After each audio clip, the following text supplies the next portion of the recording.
மார்கழி மாதம் 26ஆம் நாள் 10ஆம் தேதி ஜனவரி மாதம் 2025 வெள்ளிக்கிழமை வைகுண்ட ஏகாதசி நாளில் நம் பாபம் நீங்கி முக்தி பெற்றிட ஸ்ரீரங்கம் ரங்கநாதரை பரமபதவாசல் வழியாக தரிசனித்து பின்தொடர்ந்து வந்து வணங்கிடுவோம் வாரீர்.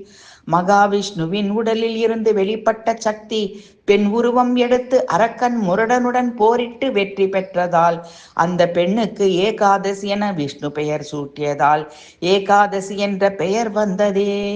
மது கைட்டபர் என்ற அசுரர்கள் மகாவிஷ்ணுவிடம் போர் செய்து பெருமாளிடம் சரணடைந்து வைகுண்ட ஏகாதசி நாளில் பகவானை தரிசிப்பவர்களுக்கு அனைத்து பாவமும் நீங்கி முக்தி கிடைக்க வேண்டும் என்று வேண்டிக் கொண்டதால் வைகுண்ட ஏகாதசி சொர்க்க வாசல் உருவானதே.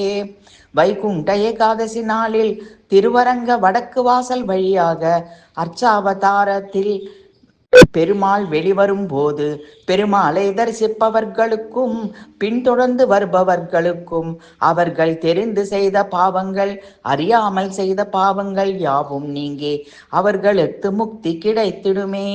ஸ்ரீரங்கநாதனே வைகுண்டவாசனே அருள் தந்து காப்பாற்றுகின்ற ஹரியே பார்க்கடலில் பள்ளி கொண்டவனே காவிரி கொள்ளிடம் சூழ பள்ளி கொண்டாய் ஸ்ரீரங்கநாதனே ஆனந்தம் முன் தரிசனம் இரத்தினங்கியில் ஆனந்தம். ஆண்டாள் நாச்சியாரின் திருப்பாவை பாடல்களை அனுதினமும் மார்கழி மாதத்தில் கேட்டு ஆனந்திக்கும் ஸ்ரீரங்கா. சயனம் ஆனந்தம் நயனம் ஆனந்தம் திருவடி ஆனந்தம். 5 தலை ஆதிசேஷன் படுக்கையில் அன்னை மகாலட்சுமியை ஆசையோடு பார்த்திருக்கும் காட்சி ஆனந்தம். மோகினி அலங்காரம் ஆனந்தம். பரமபத வாசல் வழியாக வரும் உன் அற்புத தரிசனம் ஆனந்தம் காணும் எங்களுக்கு பரமபதம் தந்திடுவாய்.